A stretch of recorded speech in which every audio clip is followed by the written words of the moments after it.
Welcome, guys. This is episode 6 for 2025 of ChatTactic, and yeah, I don't really have anything planned for today. We don't have a giveaway today, so we'll still do a marble run, but it'll only be for bragging rights only. So no giveaway today, unfortunately. Hi, Wiggly and Louise, and anybody else that has actually joined us as well. I guess we're going to be looking at coming releases this week and new releases that have come out during the week. That'll be one of the big things that we go through.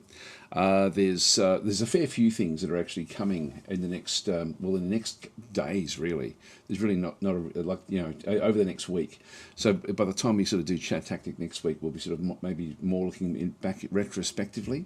I guess the really big game that's coming out this week is Civ 7, so Civilization 7. I don't have my hands on that one. I've been trying to get hold of it, but I don't actually have it. But we can still have a look and see how it's being received at the moment, and sort of go from there and just sort of check it out, I guess, and sort of see how things are sort of developing for that particular iteration of the game. Hi CB, how are you going? And Reed as well. I hope everyone is doing well. Okay, so let's just go straight down to the I guess the new and coming games, and we'll just go through that list and then we'll sort of get going. I do actually have some other games that I'm not allowed to play yet. I think I'm allowed to talk about them, so I might sort of do so. I might talk a little bit about the about some of these games just because they actually are on their way. I've got a few of them. Yes, I've just sort of got a short list of things. Hopefully they'll be sort of in the list of in my Steam list of information that will come up. But I've got it. See, I've got some games that I'm not allowed to show yet, but I'm going to be able to show literally tomorrow, but just not today. I don't think I can do it today, can I? No, it's still one day early for a few of them. We'll see if they come up in the list anyway. Actually, I might just have a quick look now, just so that we sort of do it in the opposite order of what I normally do here. Or is it Steam? This is my actual Steam area. The reason I actually use the go through and do it from a browser rather than just from the Steam client is because I can blow it up. So I blow it up at 140%, which makes it a little bit easier to read, whereas the Steam client itself doesn't actually have that. If I go back to library and click again, all right, so Civ 7, essay in the history. We did that one last week, actually, I think. We had a look at that one through there. Yesterday, we've got the roadmap for Headquarters World War II. We will have a look at that, actually, because this is one of the games I'm not allowed to show until next week, until tomorrow. Headquarters World War II has got like a new. There's no secret that the Ardennes is now going to be the next iteration of Headquarters World War II, and that comes out next week. But to the action, and so if we have a look at the roadmap, maybe we'll just go through. Maybe we'll just go through and have a bit of a look. There's a few really important roadmaps that we do want to talk about, and then maybe we'll sort of go and look at the coming games like Civ 7 and those sorts of things, which I don't actually have access to. So we'll go and have a look at those a bit later on. So let's go to the road mapping through here. So if you don't know what Headquarters World War II is, and again, I guess you can't open it up because I've just installed literally before I started doing this, I just installed the DLC for Ardennes, so I really can't show that. So this year is packed with new updates, DLCs and features that we think you'll love. Here's a breakdown of what's coming up throughout the year. So early in 2025, we've got a free update, AI improvements, balance changes, and the Ardennes DLC. That's where we are right now. What I really hope for, and I don't know if it'll be addressed in here, I really want the random maps to be looked at very, very closely. That for me would be absolutely ideal. I would love it. Weekly is saying, I don't like the Civ games. Well, you're not alone there. I hate the progression. They're going through different things in through there as well. Hi Ski, how you going? Chris is saying, hi Daz, I usually have a policy with regards to Civ games. Play the one before the last, as they always release buggy. That seems to be the reception that's come through. Supergirl saying, evening all, here in spirit if not in person. It's been a long weekend, a long week already. Oh, that's no good. That sounds ominous, very, very ominous. So we've got spring is the 1 year anniversary, and we have another free update, new AI improvements. Summer, we've got a small paid content, so there'll be another DLC, free update, gameplay and balance changes. And then winter, Steam Workshop, that's interesting. Thought it already had Steam Workshop. Free update, new AI improvements, and further fixes back and through there. Again, no mention of the random maps, but I'm hoping that will be sort of on their list of things to have a look at. So it's just going through into here. We've kicked off a few things. A free update that focuses on improving the AI. This update addresses the AI's behaviour in skirmish. Particularly, well, that's good. Particularly its unit purchase algorithm. It's the first step in a series of AI improvements that will be rolled out throughout the year. Okay, well, if it's in skirmish mode, that is essentially skirmish mode is essentially random maps to a degree. Alongside these AI changes, we'll be making important balance adjustments, expect tweaks to units cost and other parameters to refine the overall gameplay experience. Additionally, we're bringing out in 1 week our first major paid content of the year with the Ardennes DLC. This DLC will let you relive the dramatic moments of the Battle of the Bulge, but with a twist. You get to play both sides of the conflict. It's a narrative-driven experience that shifts perspectives, giving you a deeper look into the pivotal moment in history. That's good because it's been sort of one-sided to a degree. I mean, again, you've been able to play, you've been able to, with the other DLCs, you've been able to play one side in the campaigns, but two sides in skirmish. Okay. Excuse me, in spring. As we approach spring, we'll be gearing up to celebrate Headquarters World War II, its upcoming 1-year anniversary. It's hard to believe its launch is almost a year behind us. I actually thought it was longer, to be honest. Actually, it's because there's a fair bit of content that actually has come for the game. I really like the game. It's very, very pure. Again, I wish I could show it, but I shouldn't have downloaded the DLC before I started. I wonder if I could turn it off. No, I won't do that. That's okay.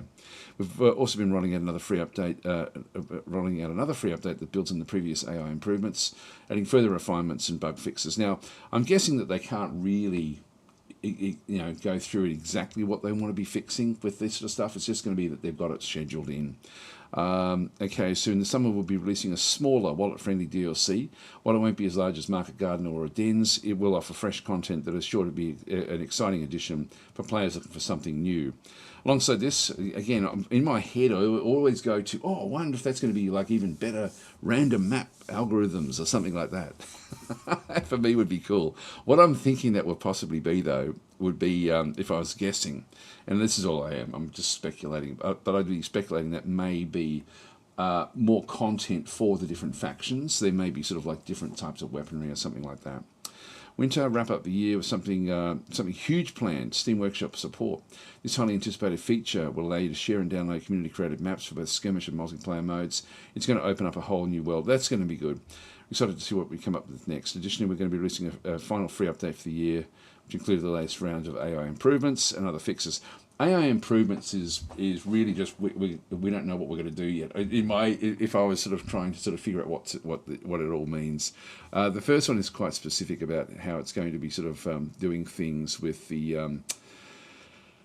Still talks about improving the AI, but in particular the skirmish. So I'm hoping random maps get a lot more attention because I do like the idea of the random maps in the game. I find them interesting because they do present puzzles, but there's just one easy way around it, and that is to build artillery. Artillery is an absolute killer in this game.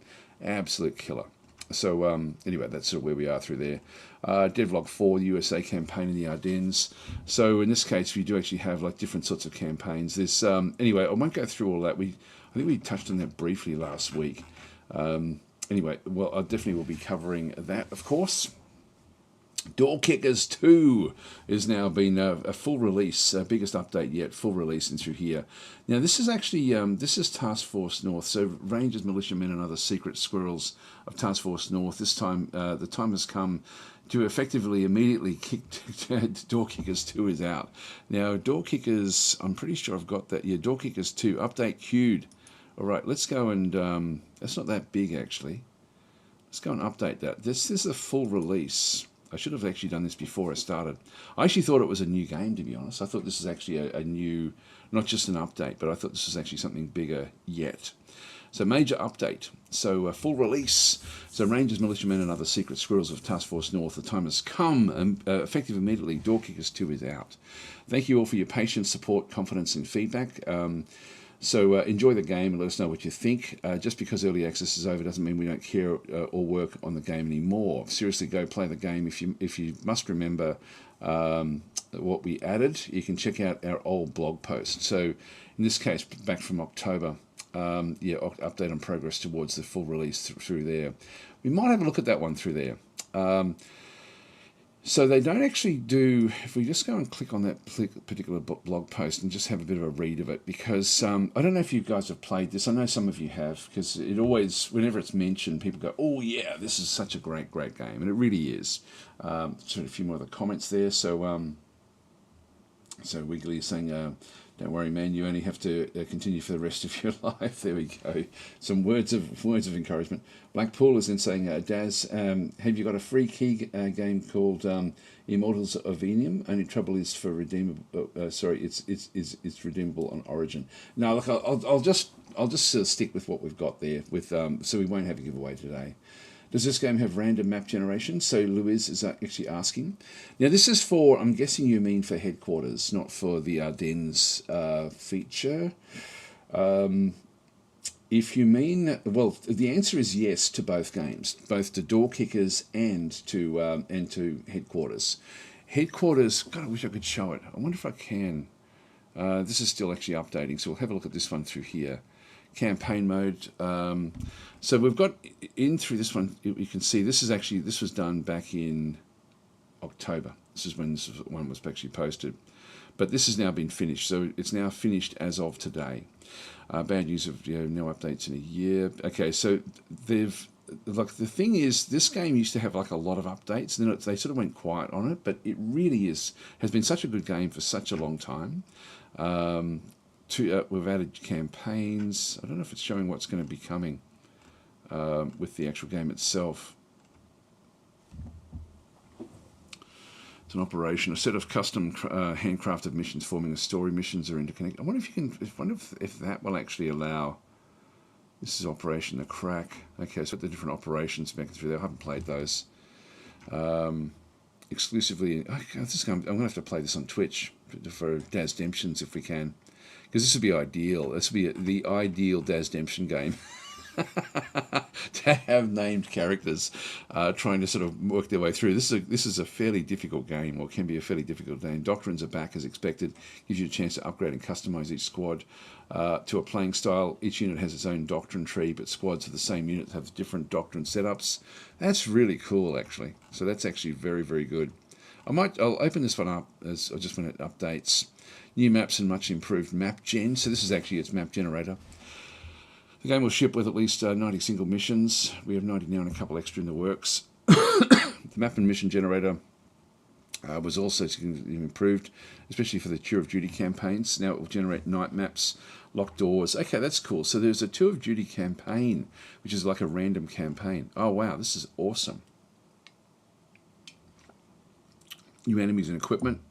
Rabble, insurgents, blackheads, Forbidden Tree, private security. Each gain their own. I wonder why they name them after pimples.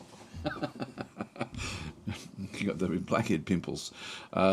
Each gained new trip type, but more enemy groups have been added. Either enter the SSI special ops from Neighbouristan, the regular militia from the capital slum districts, and even more elite house guard faction mates. There we are. So the stakes are now higher. Enemies are more ruthless, and there's also more variation at all enemy tiers, as insurgents are not a homogenous bunch, but a ragtag group of fighters. Yeah, very, very cool. Very, very cool. Modding and editor back in through there as well. So they do actually have workshop support as well for the game. Right, well, we might... That's now loaded in. Let's have a look and see if we can actually open up headquarters as well, just in case that has to load in. Just go back to the... Yeah, so we've got, that's, we have a release date for 1.0. This is cool. Okay, so we've got door kickers there. I'll just go back to headquarters and just see if I can actually turn off. I can switch out of my press preview version. That possibly would be the way for me to do this, I think. It might be dangerous for me to show this, actually. I'm just thinking... If I just go into properties, DLC. I can turn it off. I can turn it off there, but then I'll still be in the press preview. Look, I won't show headquarters this week. I'll show it next week. But yes, headquarters. So if we go back to the store page, and it's a game essentially where you have. See if I can sort of find it in through here. It's a tile-based game. So I just open up some of these graphics and have a bit of a look at it. So it's a tile-based game, as you can sort of see. It's not in hexes or anything like this. The reason that sort of works okay is because it then sets up a grid, which works fairly well for buildings. And this one is it is essentially France and the Low Countries now. With the coming DLC, and so it does set up on a grid. This is the sort of map down through here, so it just builds, and so that sort of works. The hexes don't, like the lack of hexes in this case, don't really bother me. It's very, very simple because it is based on tiles, and in this game, the tiles, they do fill the tile. Other games that we've got where they're using tiles, for example, which one is it? Just close that one down. If we go back to the Modern Warfare, Armour Brigade 2 also uses tiles, but the units then go and position themselves within the tile effectively, whereas in headquarters it's simpler. So it's just a simpler sort of operation there. But tomorrow I'll be able to show it, but not today. So unfortunately I can't sort of show it in reality. Just go next. I'll just go through it. But it's quite a pure, almost like an entry-level war game. Like it's very much squad-based, so it's a very small game in terms of the scale. It's not a big scale game. Yeah. So Lewis is saying Door Kickers 2 is an amazing game. Yeah, really like the gameplay and the map generator. I'll show you that. We'll show that in just a second. But yeah, really, I don't think I can safely show headquarters without actually sort of without winding everything right back. This is actually sort of again sort of showing the the scope of what this tank can then go and do. If it moves forward, it's just showing where the tank will then attract the enemy fire. So this is now coming to a location where there's lots and lots of different units, enemy units. I don't know how it got to this position, to be honest. I'm thinking that this has just been a setup or something just to sort of show how things work. Like, say, for example, if it can get to there, it won't be fired upon, but anywhere else, it's going to attract the attention of other units back in through this other side.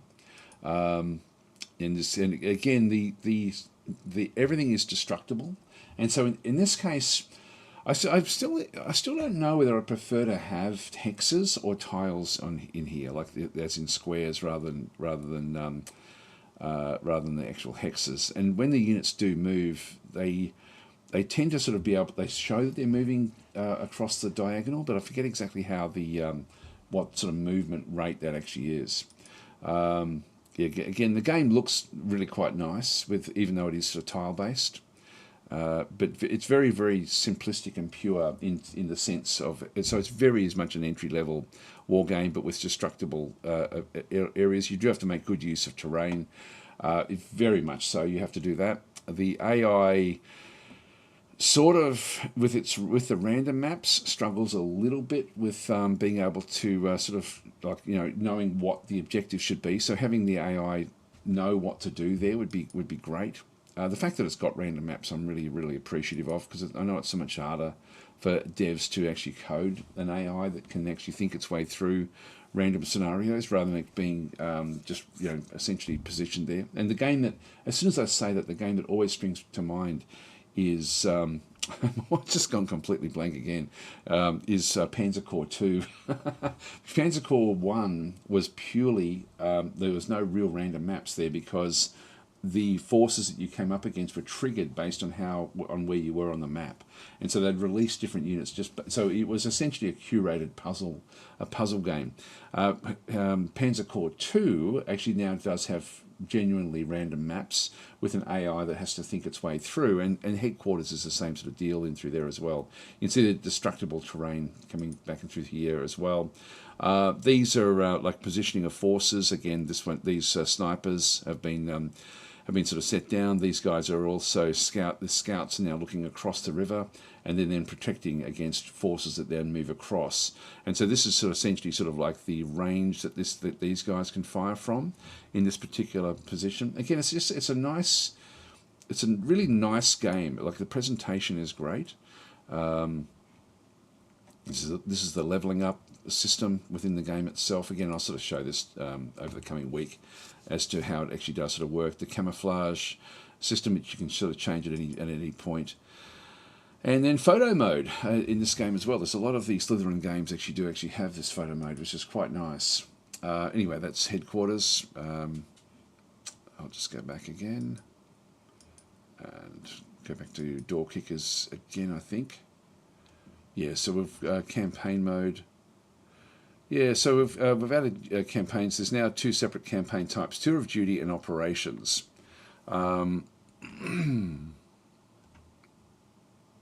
Yep, don't rush into campaigns is what it's saying. Tour of duty, randomly. Oh, I love this. Wow. So we're back to door kickers again, by the way, just in case you were wondering. So what is a tour of duty? Randomly generated campaign, unlimited gameplay. Use a much enhanced version of the RMG. Oh, map generator, random map generator. Actual missions. I'm so used to RNG. So actual missions, layout, enemies generated depending on the chosen area. 2 tour of duty areas are included, but more will come. Each day brings new random missions, but you pick up a single one to play that day. A tour of duty lasts a week, but up to you how long. That's actually weird. It sounds like that it's actually presented here. Mission rewards. So I thought it might have been something you just generate. Dead is dead, but you can choose to Iron Man it out or not. Reinforcements do come, but husband your troops carefully. Wounds carry over and heal over time. Can be modded to include handcrafted missions. End of the week. So what's going on here? It doesn't sound like it's random maps, does it? These are, okay, an operation, a set of custom handcrafted missions forming a story. That's confusing me, actually.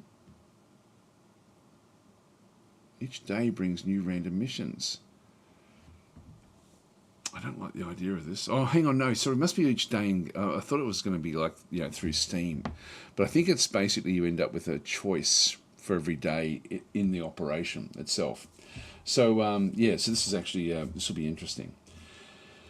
Wiggly is saying we'll be playing Distant Worlds 2 this week. I enjoyed watching that game the most. Well, I'm going to be talking about it because there's a new roadmap for that, and that sort of came out a week ago. But we'll be discussing that as well. But let's go and have a look at Door Kickers. Door Kickers is an amazing game. That sounds incredibly good for Door Kickers. Now we ought to put that. It'd have to be in here surely under modern, but it may not be because this is more other types of games. So Michael's saying, I also enjoyed watching you play Hex of Steel. Yeah, I really enjoyed. Did I only play it on Twitch, or did I show that here on YouTube as well? Because that's actually, I was quite impressed with that, I've got to say. And that's sort of very much like a Panzer Corps 2 type style game. I've seen Door Kickers there. Might be under these. Just see if I can find it. You've got to now locate it. It won't be under the others. I don't think. Oh, there it is. Door Kicker 2. Down the bottom of the list. What's it doing down there? I think it was Twitch. Okay, well in that case, I'll show Hex of Steel as well because that's a really impressive game. Eyes on the target.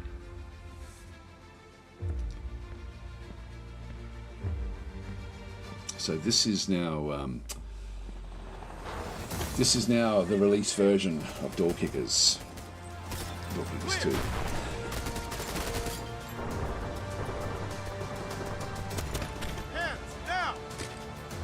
That should definitely be the Daz Demption game for the coming week, I think. On Twitch, if your Daz Demption is where if your character dies, I ban you.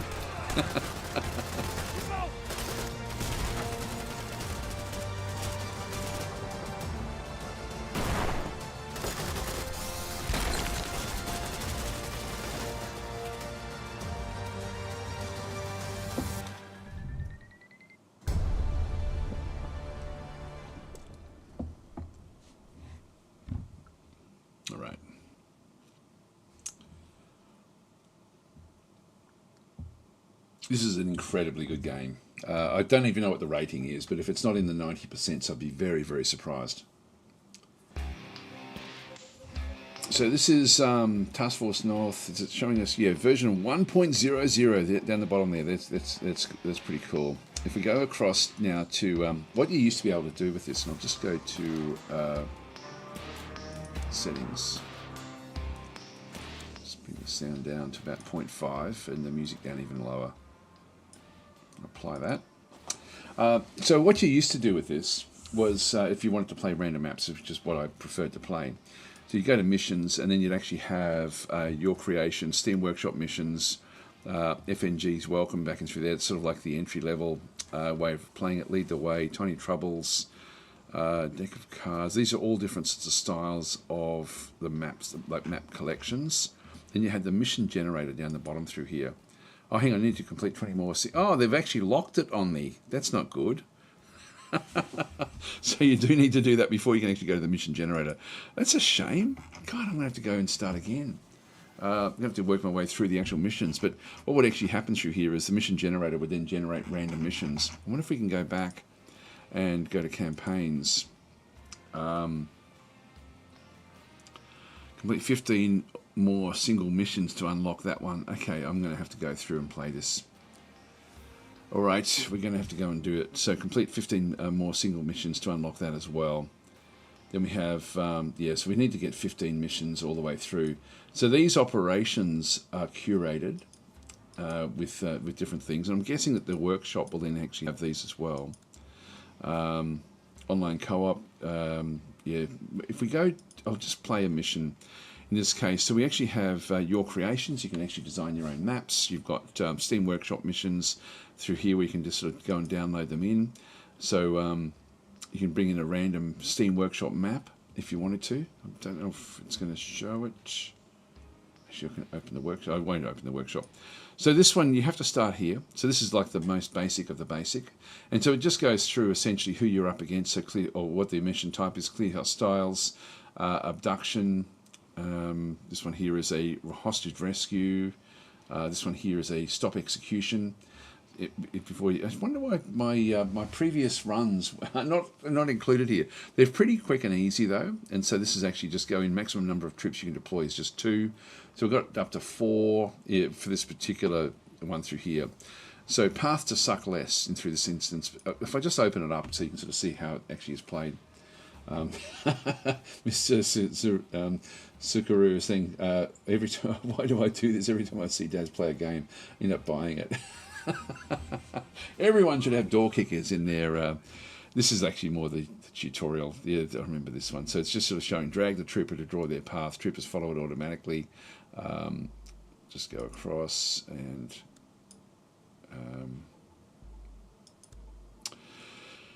Okay, so this is actually just how you then do it. So quickly look in direction with a few steps. So you just basically, when you put the path out, you can then sort of have it sort of flick into look in different rooms and things like this. So slice the pie, aim on a specific point. So in this case, you press the shift or left click so you click and drag essentially at that particular point. It puts a little pie piece down. And then finally, this is like the basic sort of movements. Strafe is to use control, or left click. Probably the second one is probably the easiest way because you can then designate exactly what you want. And so in this case, it doesn't sort of move. And so this is really just the operation that we then have. We don't get to position these at all. So I'm going to have to play the 15 missions, which won't be a problem. And so what it is, we've got unknowns in here. We have to sort of break our way through. Each character has got its own sort of set. This one here has got a rifle, a pistol. It does actually have, if I can see what's going on here. If I start to go and drag it out, I can then sort of plan exactly what's going to happen with the different units. Some of them will actually have different equipment. Now, we've got the pistol. I'm not sure what that is down the bottom there. Yeah, we've got this one does actually have a flashbang, a frag grenade, reload weapon, change We also then have between sprint and walk, and we also have crouch and stand. And so what I can do here is actually just move, I'll just move them around. So I'm in planning mode at the moment. I then just unpause using the space bar. There we go, and they're now coming straight through. So they're sort of just they're working their way through in this case. So he's now sort of come back through his weapon. He's still got 25 of 30 in his clip as he's coming back in. Let's now move Jones across to, say, this position here. You can see what he can then see through this other side. And then going to right-click and drag so that he's actually looking down that way once he gets to that point there. But I could have actually done the other thing where I end up coming back across. Let's just move across to here. In this case, what we'll do is we'll start, say, here and drag. Oh, hang on, that's the wrong one. Start again. Just go across to there, and then I'm just going to right-click and drag that one down. I can then right-click on that again. Actually, that's still not it there. I'm confused with the way it was actually sort of then doing that one. If I, what was it? If I press Control, that's still doing it. I didn't read the instructions all that well. If I right-click, is it Control and right-click? Yeah, that's it there. So I can sort of just do like a strafing command there, and I can go to that particular mission type there, I think. No, I still can't do it. So we know that there's one there. I'll just pause that for a second. So we've got it covered except for where he actually is. I'm just going to go and crouch. Roger. And then just move across ever so slightly, but we're going to set him up initially so that he's actually, oh, hang on, just go that way, right click, and have it go that way. If I right click there, go that way. Still not doing it. It's not doing what it said. I'll just do the control again. Come on, left and right clicking. God, I'm awkward with this. Got him. So he's now down. And you essentially just go through the mission. Now, there still could be people in the corners. We haven't sort of seen them clearly enough. With him now protecting those, let's now move this one in. But we'll actually now sort of strafe our way through here. So I'm just going to go and Control right-click and look in that direction. Nothing there, so we've now got everything else is now sort of done in that style. So we now sort of move across, maybe sort of to cover that door, and then from there we'll just have it look down this other side. I might just have another quick look from here as well. So I can sort of do like a quick look at that point, and then bring this one down to have a look from this angle. All right, so he's now covering the door. We'll move this one across to here, and what we'll do here is to press Control and just have a look down through that particular location. Here we go, that's good. Broken the window at the back. Move you up. Okay, so we're covered in through that side. Just move this one in. There's a window there that's open, not that it's going to really worry us. And we'll just have to get into this other room here. So we'll just move across in behind the car. And so from here, I'm just going to press Control, just so we're looking sort of straight down into here. He's down. Okay, so we've lost one of our guys. Whoops. All right, so we've got him down. Now we're going to move across into this other location, and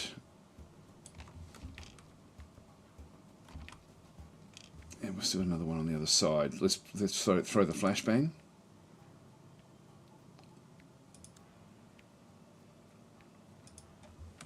Flash out.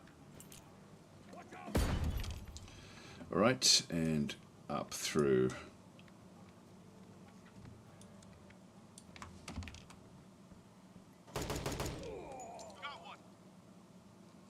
Is that everything? Hang on. Check in there.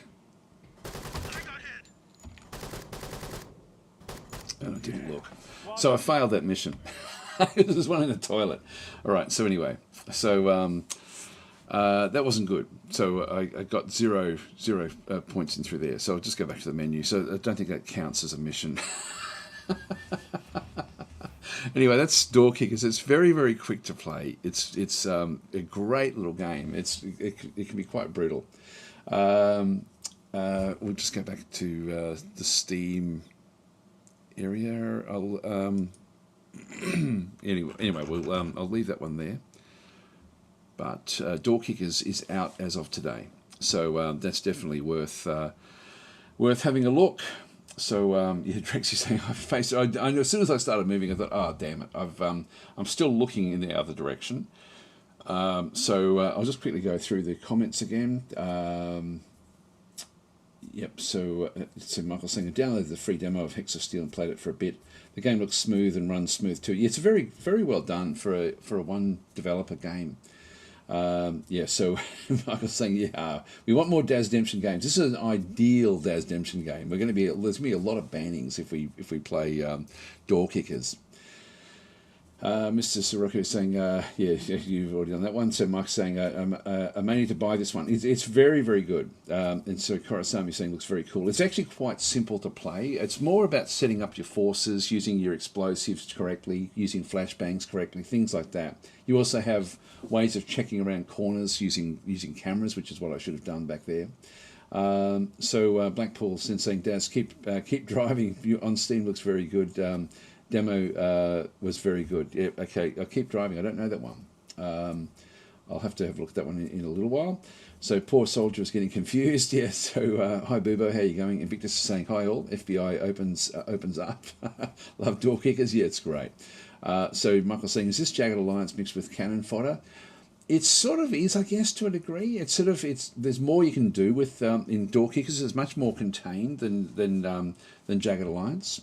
Yep. So and then Wiggly is saying, yeah, okay, you've sold me. Shot on toilet 1 week equals 1 week ban. There we go. It's been a while since I've played the game, and so that's my excuse. If I play it the second time right now, I'll do that mission again, and I'll try to see if we can actually show other, because they do actually have other ways of checking things out. So it's very important that you. I'll just escape out of all this mission. So you've unfortunately got to start from scratch here now that it's gone into full release. So yeah, I'm just going to press escape in through this other side. So again, we've got planning mode in through there. That's just the resume, restart, next mission, quit mission. That's the resume gameplay, which is just the space bar. Reset current planning, that's for everyone. And so in this case, it's gone through with my actual planning of what I had done there previously. Okay, they got those out of the way 3 seconds before we got that one. Let's now move this one across, and so again, I want to be in a position where I can then sort of do the shots. Now we know that there's one right there. Well, I think that there will be. If I just right-click in that one through that side, it said that if I right-click on that one again, or we've got the toggle between go silent, keep moving, but don't stop if you see a target. Wait to clear targets. Match speed of nearby allies. Okay, so toggle between. Yeah, we're going to just go hold fire unless you're seen, and go loud. So you've got all these different modes of doing things. That's still not the firing commands. I'm going to have to press control. I'm not sure what I've done with this.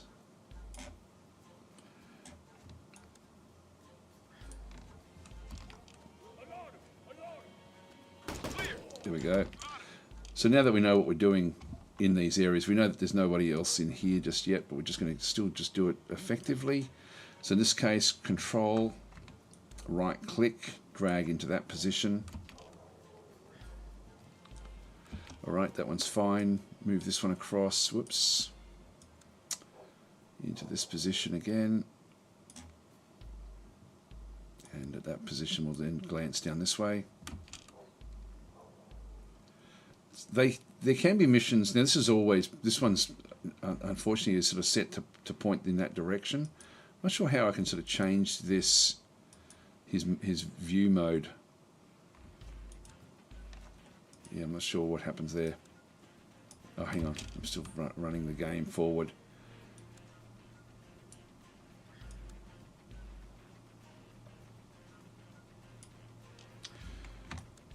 Just go that way. That's much more effective.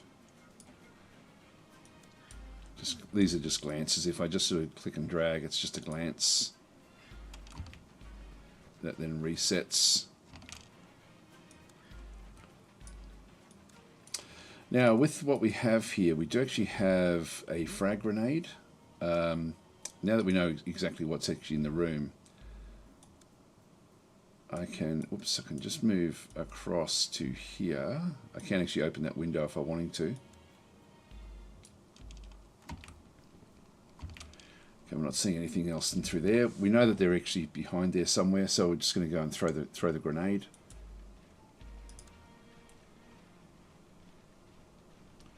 So I can get it to there.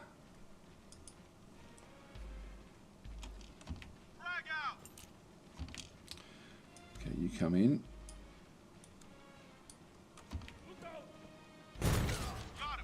Got one of them.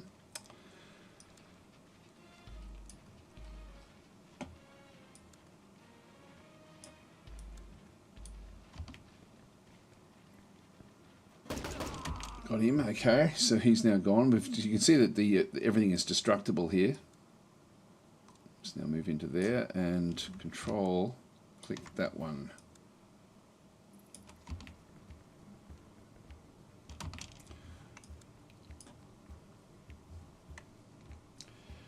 Control click this one. Got him. Right, so that's the end of the mission. So that's one mission down of 15. So unfortunately, before I've got to go through all of these before I do it. So that was actually fairly good. Just go continue, and so we've now got one mission that we've now completed. So yeah, this is now just going through how to then kick open doors. This is the door kicker side of things. Let's just close that one, and we'll quit out of here. So we'll quit the mission. So yeah, so one down.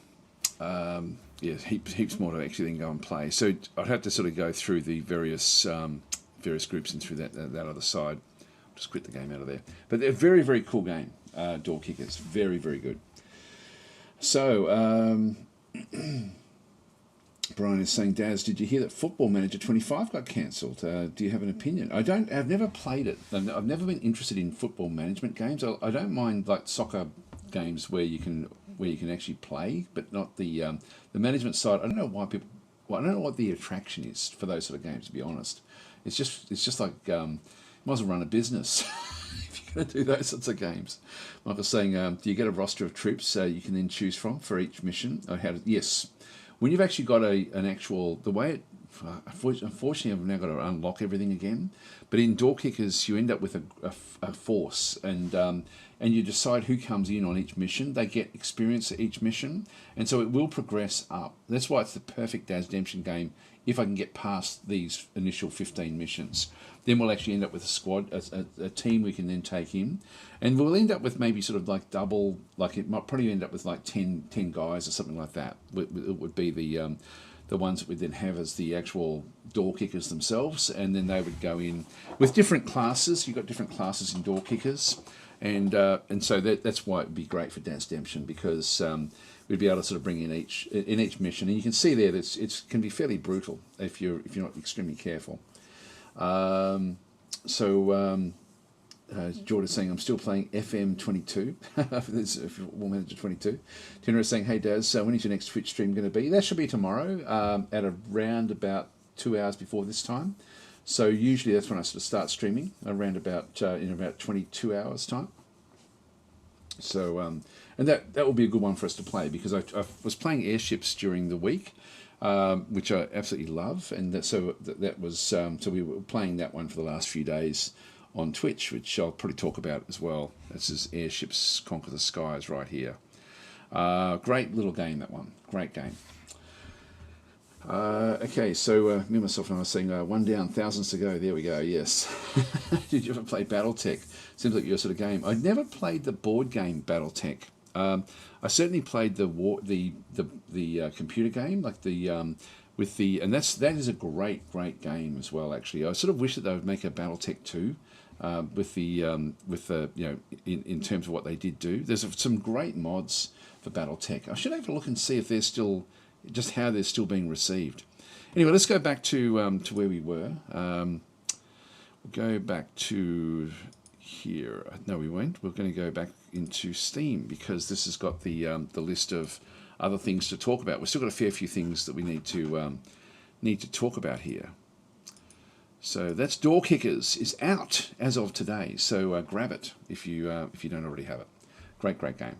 Heart of the Machine. I haven't actually played much of that this time. I did play the demo, which I quite enjoyed, and so I do mean to have a really good look at the Heart of the Machine.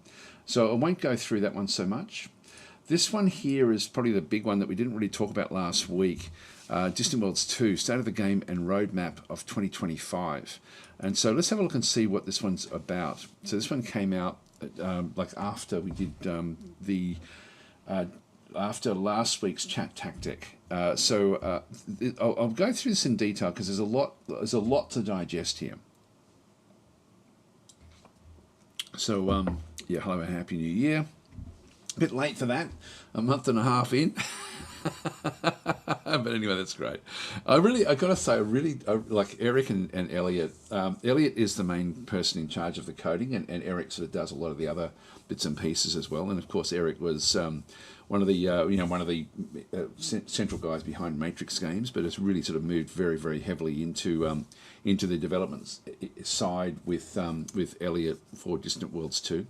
And so, as before, Elliot and I would like to thank our players for their patience and support during Distant Worlds 2 was released. In 2023 saw our first 2 expansions along with 4 major updates: Aurora, Hyperspeed Discovery, and Fleet. These were the major updates. We continue improving DW2 with the Stellar game faction and maintenance updates in 2024. And each one of these really did add a lot to the game, along with the release of our first feature expansion, Return of the Shakturi. That also added a lot to the game. Thus, in 2024, customers receive faction refreshers and many game improvements and fixes for free, along with the one big Shakturi expansion. There was also paid DLC as well. We hope you have been enjoying blah blah blah through there. Current state of the game. We've continued to put a large part of our efforts into ongoing free updates in the DW2 community. Is there anything? I'll just skim past, see if there's anything in here. There's been a lot of So it's talking about the AI. They've been improving the AI in the game, which saw major improvements as part of the work on Return of the Shakturi and would run circles around the Empire AI release. There are a lot of positive feedback along with our free base faction refreshers. Glad that will continue. We have the Boscara and the Xenox due to be refreshed in the next official update by the end of Q1. So we've only got like another month really before we sort of start to see the Xenox and Boscara. I'm actually most looking forward to the Xenox because I've heard somewhere, and I don't know if it's true or not, but I've heard that there's they're going to be re-looking at the ships because I don't like the look of the ships of the Xenox, and so that will be interesting to see what they do with that. I don't think it'll take much to fix it. And so I'm hoping that that's actually been looked at. They're my least favourite ship types in the game. Okay, so update to the end of Q1, which includes some texture. There we go. Texture fixtures for the Boscara ships and stations, and a major overhaul of the look of the Xenox ships and stations. There we go. I knew I read it somewhere, or heard about it somewhere. That's going to be great. The Boscara ships, I don't mind the look of those, but I can see that making them look less organic and more mechanical, I think, would actually be a good thing. Okay, the Tikans and Harkonish would follow by the end of 2025, leaving the Actarians as the final base game faction to refresh, likely next year. I thought the Actarians had been refreshed. Okay, well, that's going to be cool. When they're my favourite faction, the Actarians, so I'm looking forward to that one. Return of the Shakturi took a great deal of our time, but we think the results were worth the effort. As a result of that, we were already planning our next feature expansion while we finish the upcoming Artuk and Wekaris. Now, I can only guess that that's going to be pirates. Well, there it is there, actually, pirate down through there. So, where are we? So, while we are a very small team, we're committed to both expanding the game with new DLC and expansions, but also continuing to update and improve the base game through our ongoing free updates. We want to make sure everyone who purchased Distant Worlds 2 can enjoy it to the fullest on their systems and for their play style. Which I think they've achieved that, to be honest, like personally. But I know I'm a fanboy of Distant Worlds 2. I've sort of always got to, whenever I think of Distant Worlds 2, I always just think of it in such a glowing light. And I know that that's not been the experience of other people who have actually played it. So anyway, let's go and have a look. We've got March in 2025. We've got the major update, Boscara and Xenox faction refresh. And then we've got in April a faction DLC, the Artuk and Wekarus. That's still a couple of months away. Really looking forward to the Wekarus, not so much the Artuk personally. I haven't played this yet. I am on the beta team, but I haven't actually opened up the beta yet because I'm still keep on playing the base game, and so I want to keep on doing that, of course. So I do love playing this game. Major update in July again, so another big update to the game. Back in November, major update, Tikans and Harkonish faction refresh. December, Pirate expansion, looking forward to that one. So I'm thinking most of the year is going to be spent building the Pirate expansion. Can't wait to play that. I really can't wait to play it. And new projects in 2026 along with the Akdari. It's from what they're sort of saying through there. Okay, so next area is to focus on update the base factions of the game one by one to a similar level. Yep, blah, blah, blah. We've already done like the Humans, Mortlands, yeah, Boscar and Xenox are almost finished. Tikans and Harkonish will follow. Yep, that's all okay. Continuing improvements on fleet and ship behaviour. There will be major improvements and fixes for the fleet and ship AI as part of the return of the Shakturi. They've sort of already spoken about this, haven't they? Yeah, further improvements on to pathing issues. I don't have any of these issues, as well as pathfinding performance. We've made some significant improvements here during 2024, and the more recent report suggests that pathfinding issues are far less frequent. Improve the AI further. That's going to be good. Improve quality of life for manual players further. We've just added support for queued orders. That was big. That was important in the first public beta update for 2025. We've also added a map search function. That's good. To the exploration menu, along with a few other features. I don't remember seeing that. That's good. That would be useful. We have a list of additional improvements for manual play, which we'll be working through as the year progresses. Improved message handling and awareness further. We've added a much more detailed messaging system, with filtering, which is great. Just keep on going down. Added a Galactipedia and Galactic Map search function. That's great. Modding support will continue to be a priority. That's actually good. We've expanded this greatly since release, including the addition of an in-game mod manager. Yeah, we've seen that one. Steam Workshop support and much better handling for multiple mods. We've also recently been adding support for code modding and deobfuscation, more methods to better support localization mods for better languages. That's okay. Well, I think for me one of the big two of the big barriers for modding in the game is the character side of things. With the way that they've done characters, they really have to bring in to allow a ping file to be the character rather than having to have it as an animated. Very like as soon as I saw that with the base game, I thought, oh, this is going to stop modding. Just in that one little thing with bringing characters in. So at the moment, characters are really, really cumbersome to mod, which is a real problem. And that I really wish that they had have not done that and allowed pings to be used as just so that people could actually just have a PNG file essentially just to be able to have as the actual characters, because they're such a small part of the game. It's sort of there's been a few little decisions like that back at the start that I always thought that's a bad decision for the for the modding growth of the game. The other big thing that's difficult in the game is actually modding the ships. The 3D modeling. It's not just a matter of 3D modeling. There's actually a lot more involved with making the mods that you bring in work within the game itself. So it requires a degree of understanding about both the engine and also 3D modeling. So hopefully at some point we're going to start seeing the Star Trek mods and the Star Wars mods and things like that. but I think it's still a little time away, unfortunately. I don't know how they could make that easier. I don't think they really can. They've got the tools there to be able to help with it, and they do actually have information on it. I actually was planning, before the game actually released, I was planning on doing a how to mod the 3D elements in the game, but I found it too confusing. It was beyond my pay grade to actually try to do it. I just couldn't understand it. So and that's I do 3D modeling. It's part of like the 3D.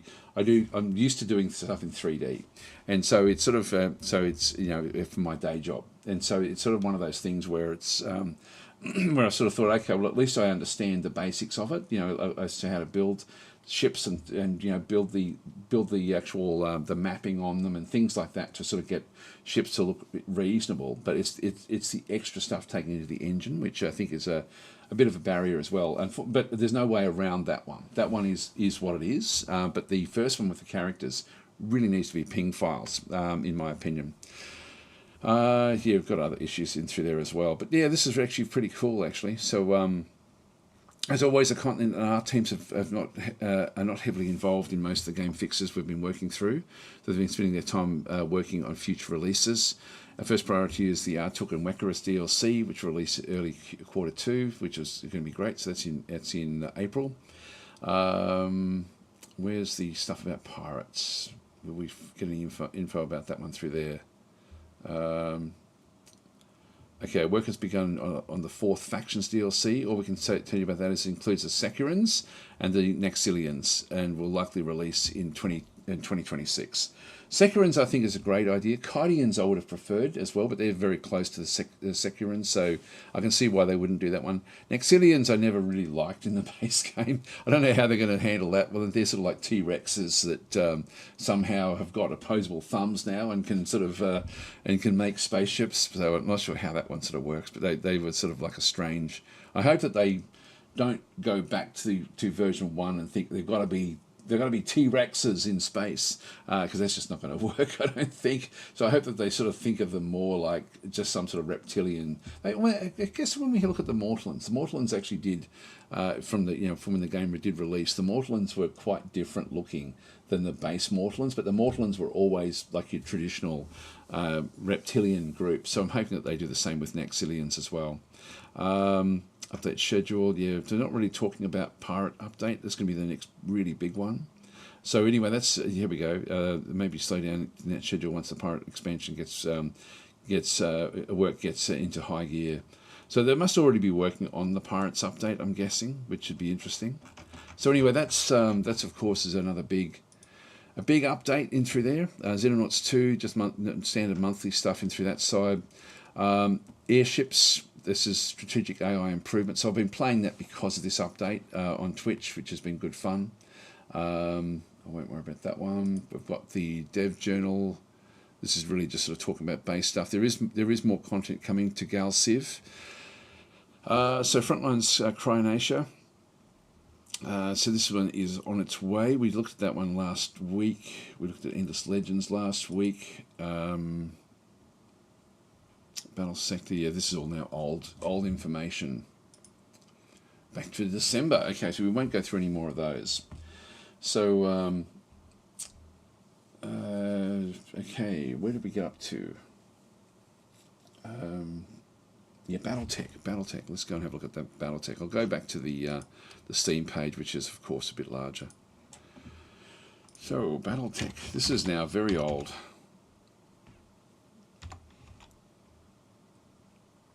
Still expensive though. So this is one of the ones through Paradox from 2018. So it's now starting to sort of. I'm guessing it would just start to show its age, but it is a very very good game. We of course command the big mechs back and through here. Did I just happen? Hang on. Let's just go back. Did I just happen to click on it? Just see what actually happens in through here. I thought I just happened to stumble upon that exact same thing as I went through there. I don't know, maybe I didn't. No, I don't remember that. Anyway, anyway, that's so you control these different types of mechs. You've got different mechs in through here as well. Which is, it's a pretty cool sort of system. You've got missions you then need to do. So the base game is interesting. Like, you know, where you sort of aboard a ship that has to then sort of have your battle mech sort of ready to go in. Yeah, I would love them to make another version of this. I won't spend too much time with this one. But one of the great things with this is the if you go into the actual into the community hub. And does this one actually doesn't have the workshop, which I thought it did. But you have to go, I think, through Nexus mods, and then they've got some really good mods for this game. Like, if we went to discussions, there's modding in through here. Not sure why. Oh, there's Harry from the modder from the old Distant Worlds 1 days. There we go. I think it's the same Harry, I think. So I'm pretty sure it is, actually. I remember him now working on mods for this game. He loved this game. Rogue Tech takes ages to install. Yeah, so Rogue Tech is probably the biggest of the mods for the game, which is pretty cool. It's a pretty cool game. It's a massive mod, this one. It sort of allows you to then play randomly, which is great. Yeah, so I do enjoy that one. So anyway, we won't keep on going through that side there. Let's go back to Steam again. Yep. So and so George is saying Road Tech is a big mod for BattleTech. Yeah, it's great. It's a great mod, that one. So what do we get up to? Yeah. So Black Falls, did you get a chance to play more of Heart of the Machine? I didn't actually. We've had family up all week. They've gone home now, but like not staying with us, but we've been going out like pretty much every day for the last week, and I haven't really been back at home much at all. So Wiggly is saying, did you not see the picture of the Xenox ship on Discord? They look slick. I didn't see it, no. I'm looking forward to the flavour that they're going to add to the Boscara. I love being an evil warmonger, but the Harkonish are my main race. It's funny, because I actually really don't like playing as the Harkonish. I would like to, as I like the idea of them. I just haven't really enjoyed playing as them. I like how everyone can have like different favourite factions. I know that there's a lot of people who love the Teekans. I hate playing as the Teekans. Really don't like it at all. So yeah, it's just sort of funny how things do work. So Diamond's saying, just curious if you saw the Antimatter trailers. Daz, I know, is that a game? Antimatter? Is that it there? To be announced. Let's have a. I can't play music, unfortunately. That looks interesting.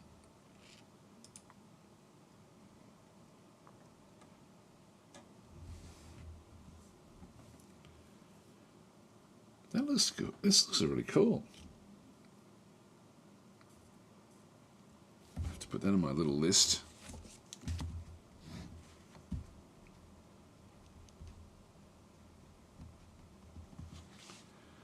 I like the look of that a lot. Oh yeah, this looks great. And they've got orbits.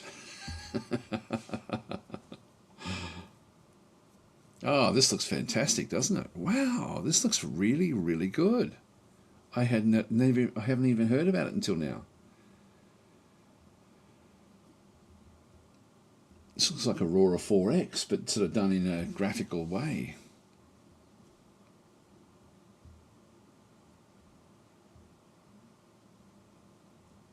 Looks very ambitious, which is not a bad thing.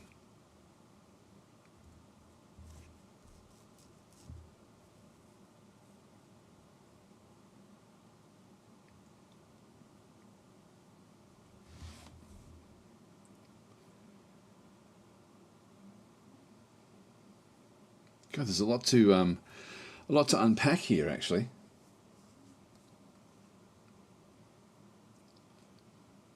Well, let's unpack it with what we can sort of see. Again, I can't risk playing the music with this,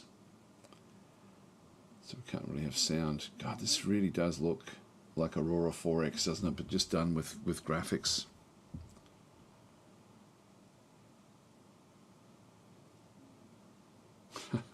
Wow. Look at the scope and scale of this. This is just crazy.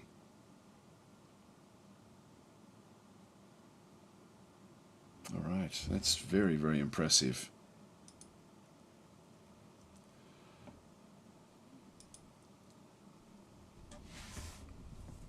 It's got fleets of ships. There's no music here.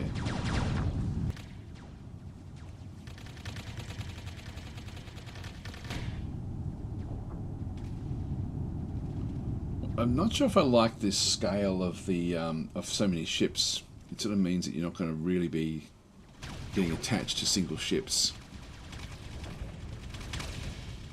Not that it's a major thing.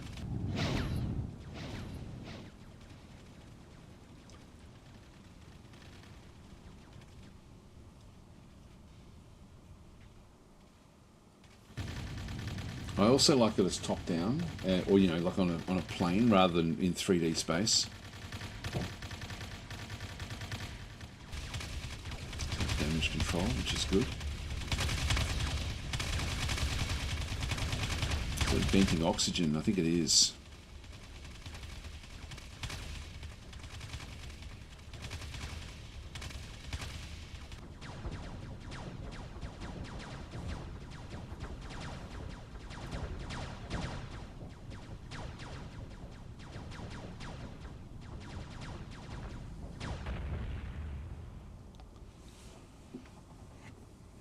Blew each other up by the looks of things. That looks very impressive. Antimatter is a sandbox strategy game. Colonize planets, build your city to the surface, on the surface or the underground. Build your space station to control your own spaceships, explore a huge and living galaxy. Wow, that looks very, very good. Single developer as well. We'll have to keep an eye open on this one, I think.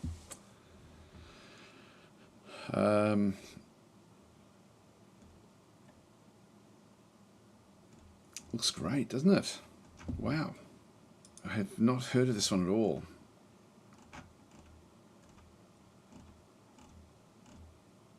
Well, that's definitely worth putting on the wish list, I think. Yes, it's not announced at all. Let's have a quick look at the community hub here.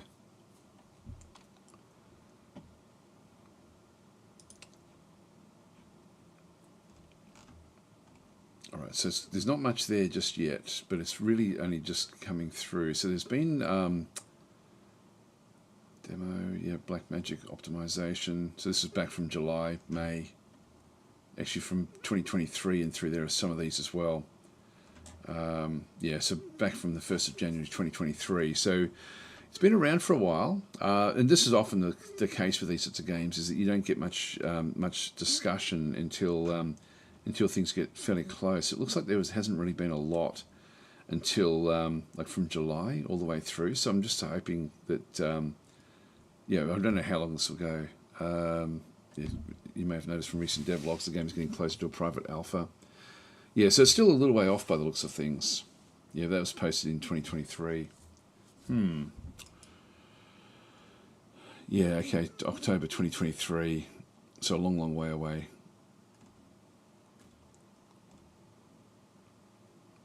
December 2024.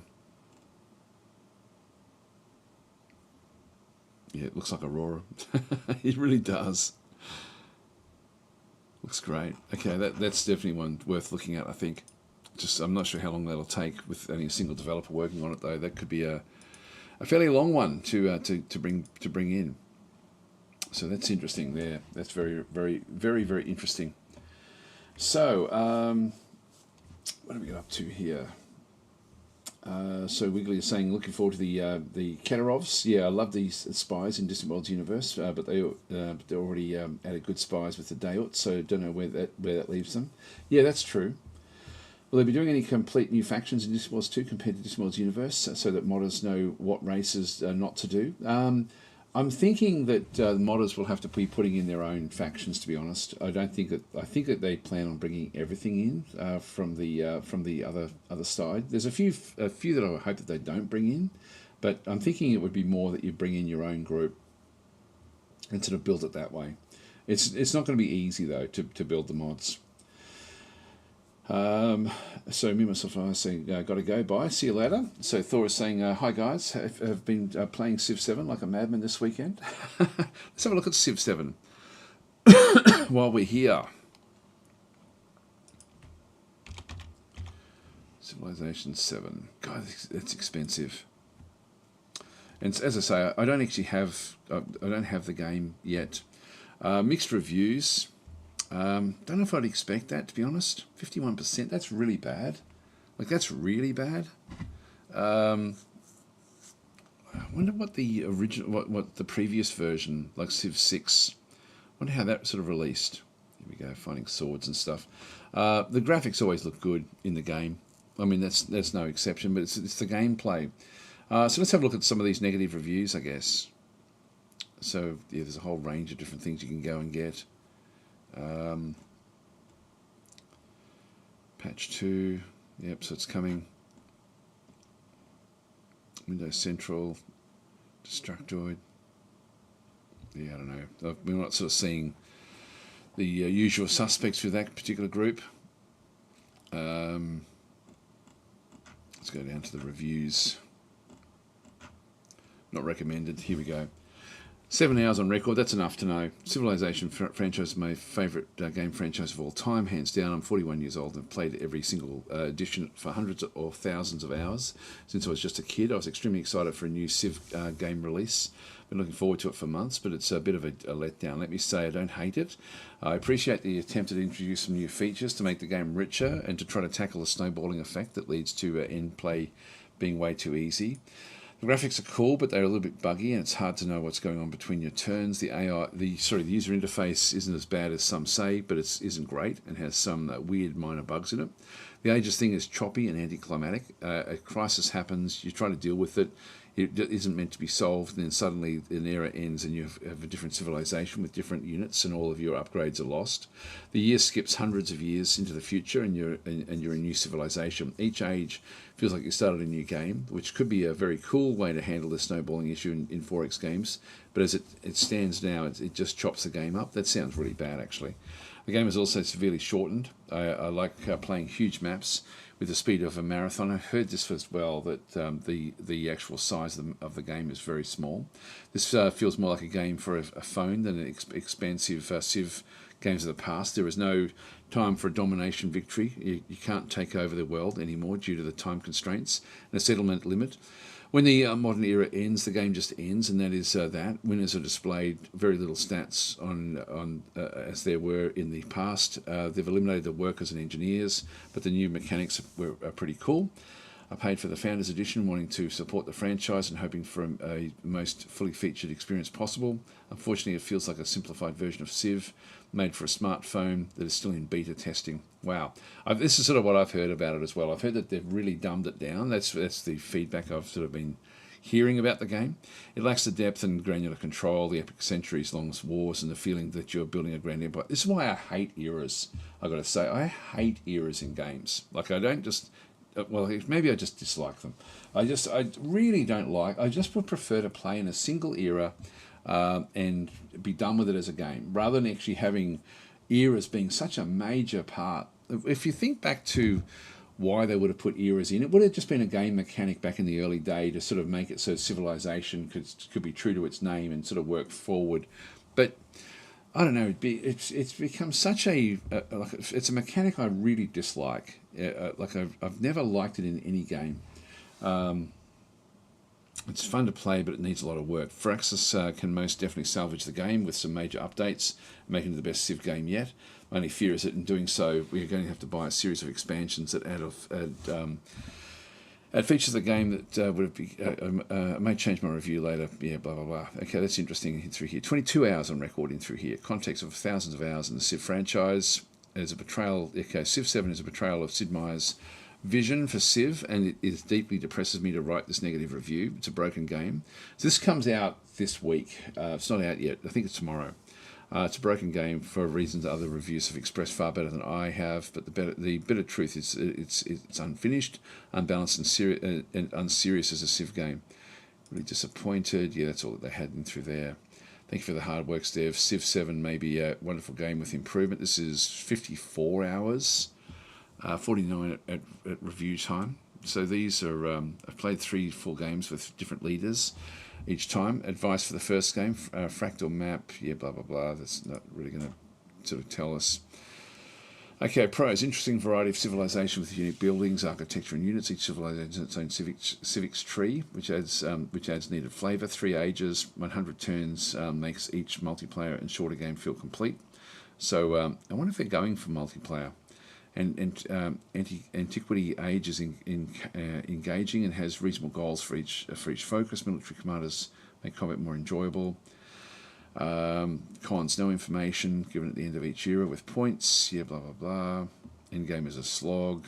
Economic victory is not engaging. Science victory is in modern consists of building 3 projects that have no map presence.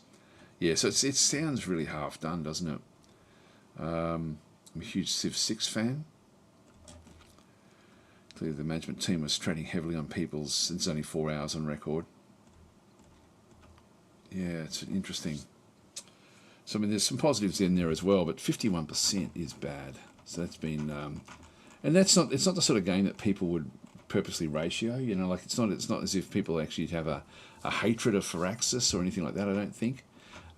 So it's I would say that that is a genuine, review back and through there. That's really bad. Like that's really really bad. Yeah, so Old World looks cool. You're only playing Ancient Times, says Invictus. Yes, I think Old World had a look at what the dev of Old World had come from Civ. So I think he'd been able to go and have a look at the. If we go to Old World, now Old World has its own problems as well, to a degree. Mostly positive and very positive. So overall, 81%, 78%. So around about the 80% mark for Old World. And the Mohawk Games is, I forget is that Soren Johnson? Is the main lead there? I've forgotten who the main lead is there. But basically, yeah, here we go. The new 4X game from Soren Johnson, the lead designer of Civ 4. Combines 4X design with storytelling akin to Crusader Kings series. So that's the pedigree of Soren Johnson. And Civ 4 was probably the most loved Civ game of all time, I would think. I don't know if is that even here. If we go to Civilization, I've got 5. We've got 4. That's colonization. To go to the Civilization franchise and just see what that brings up. That's 6.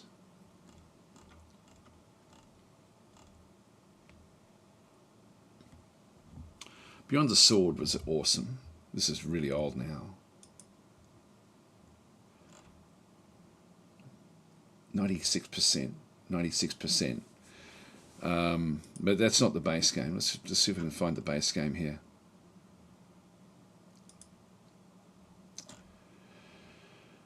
92%, 75% in recent times. Now this is an old game, but this was the one that I think people actually look at as the high point in the whole series. So we're looking at pretty impressive. When we look at the numbers in Civ 7, there's already more reviews than what Civ 4 had in its whole life. Civ 3, how'd that one go? 91, 86.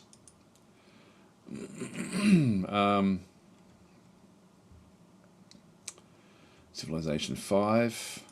I didn't really like Civilization 5 is probably where I started to drop off. This one's 95%, 75% in recent times. Massive numbers here for Civ 5. I think this is the first of the actual Steam releases for Civilization. And that was after Soren Johnson had gone. Beyond Earth. So then we've got Civ 6 in 2016. so nearly 10 years ago. 86%, 88%. So the franchise itself is very, very well received over time. Like it really is always up there. It must be super disappointing for them to get these reviews that they're getting, and you're looking at the numbers of reviews there, just heaps and heaps. Now, if we have a look, I don't know if I can actually find. If I go to Civilization in here, Civilization.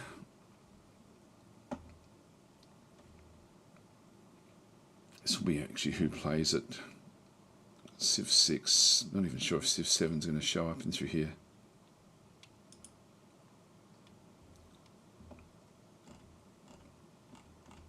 Probably not going to really be able to sort of look at it, I don't think. Look at the charts.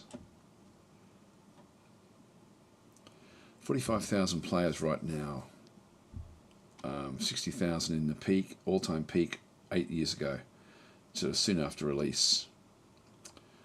So it's still got a lot of people that play it all the time, which is interesting.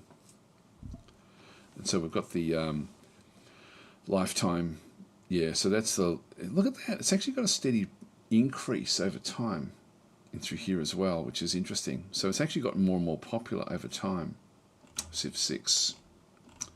Yeah, and again, good review scores in through here. I don't know if it's going to sort of show us too much in through that other side. Let's go back out again. Now, can we find Civilization 7? Probably won't be in here just yet.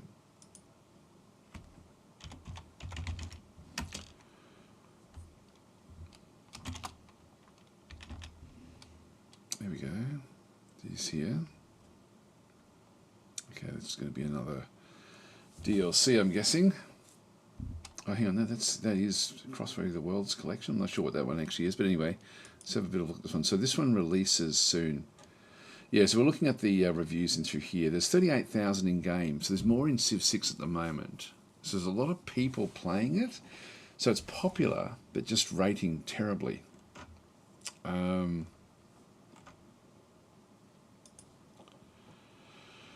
Charts. Well, it's hard to tell with this. We won't see much really in there, and you'd expect there to be a rise. All-time peak is 66,000, so it's not very high, but it hasn't really released yet. So when that does release, it'll be interesting to see what does happen. And of course, people can actually sort of play in pre-release, so it's not really going to show us much until we do have a bit of a look at it in a few weeks' time, I guess. That'll be interesting to see what actually does happen with Civ 7. It looks disappointing though, doesn't it, in terms of the reviews? Okay, so if we look at Old World is interesting as well because Old World. Let's just go this way. This one doesn't have anywhere near the. So there's only 600 or 700 in game basically at this point in time. If we have a look at the charts over time, so when it released in 2022, if I just go to max. It did start off with 3,000, so it's not, again, it's not a super popular game. So when it released, it was pretty high, but then people, I guess over time, what's actually happened in here? Let's go 3 years.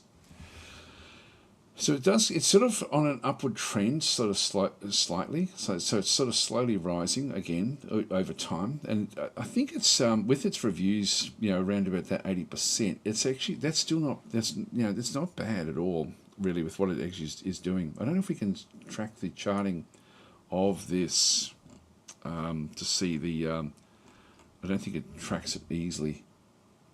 Yeah. Anyway, that's what we have through there. So we've just got the there was different things that actually happened with it, but then they've got different DLCs that have come into Old World as well, of course.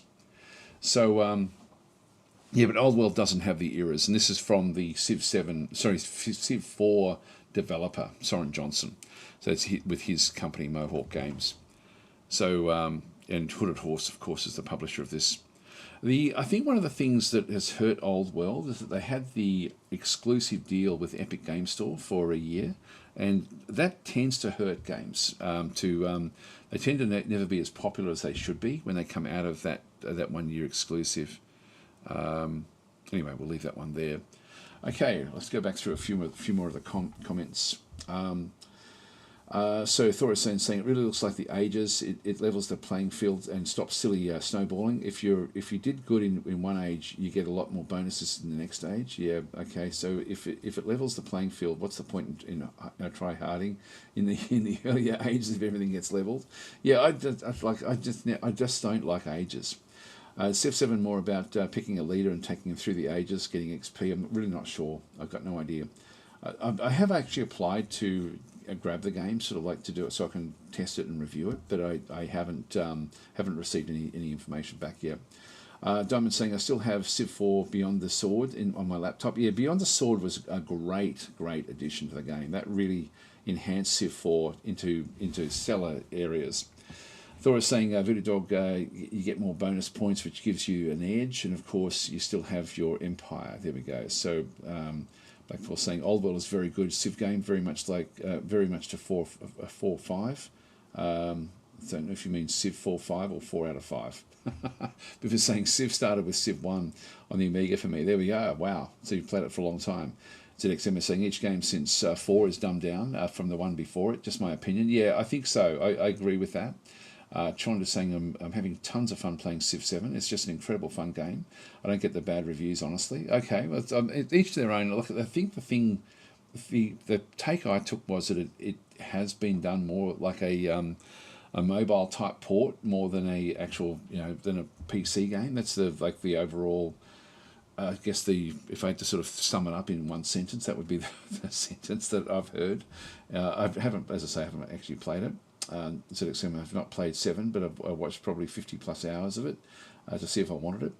Michael's saying I've only seen a bit of Civ 7, but I found it interesting and different from 5 and 6, not in a bad way though. I think a lot of Civ fans didn't like it though. It's just sort of funny because you'd think that they'd be looking after the Civ fans.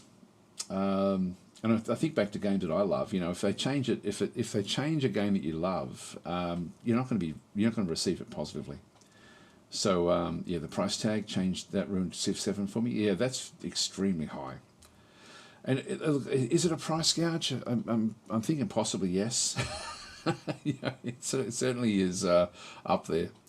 Senra was saying this puts well in regards to Civ 7. Really disappointed, and I wish Firaxis cared more about this one's legendary game. Maybe it'll be good after a few years and a few $100 worth of DLC. Yeah, I think that's the quote there, saying another not even bare bones game release. Yep. So I'll wait and see how it cooks over the year. ZXM saying bare bones and $125. Yeah, that's Australian dollars, by the way, that we're looking at. So it's going to be less than what we see there, but that's a lot in Australian dollars as well. Thor is saying it feels more complete than Civ 5 and 6 vanilla were. I didn't like Old World either, so I'm grumpy old hater today, says ZXM.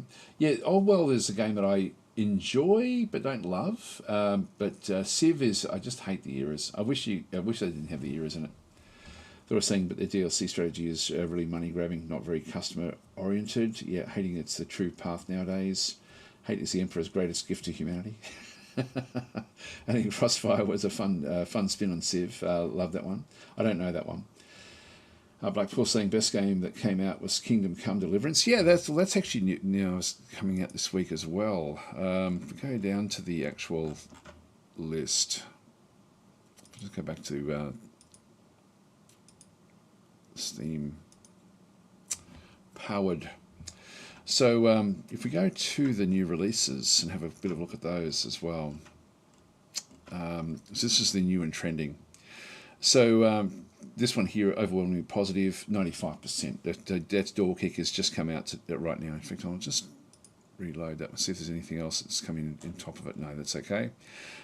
This is I think sorted by the day that it came out, but these are the main ones that sort of have come through.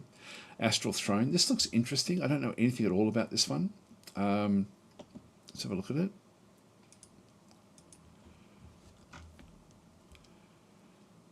I don't know. Looks a bit weird, doesn't it? Uncover the mystery of a land beset by a falling star's curse on this roguelike strategy RPG inspired by the classics. Build your party, recruit new allies, and synergize your team. So I don't know if it's purely open world, with like a random world, or whether you need to do other things. It does look interesting. 86% is a good rating there.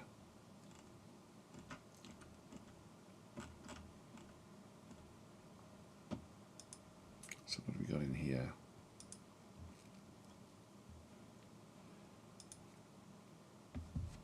Yeah, it looks like you have to go through the paths and then unlock different areas. It doesn't look like a random map, does it?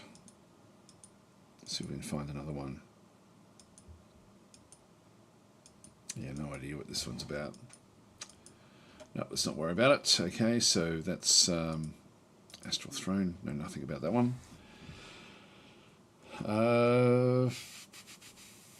It's a poor man's Minecraft. I'm guessing.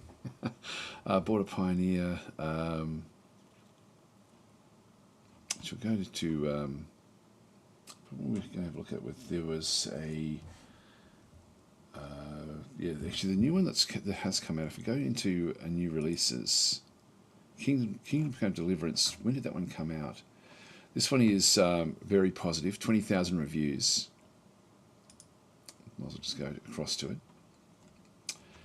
So yeah, I've heard that this one's great. 90%. There we go. That's pretty cool. So it's yeah, thrilling story-driven RPG. That's why I don't tend to play these much, because of the story-driven aspect, with a rich open world set in 15th century medieval Europe. I did play the first one, but not this, and I didn't play much of it, to be honest. But it does look great, doesn't it? Very positive reviews in through there. Yeah, with all sorts of different things. So I think it'd be quite immersive, this one here. Anyway, let's not worry about that one. Coming games, let's have a look at that as well. And then we'd better do a marble run, I guess.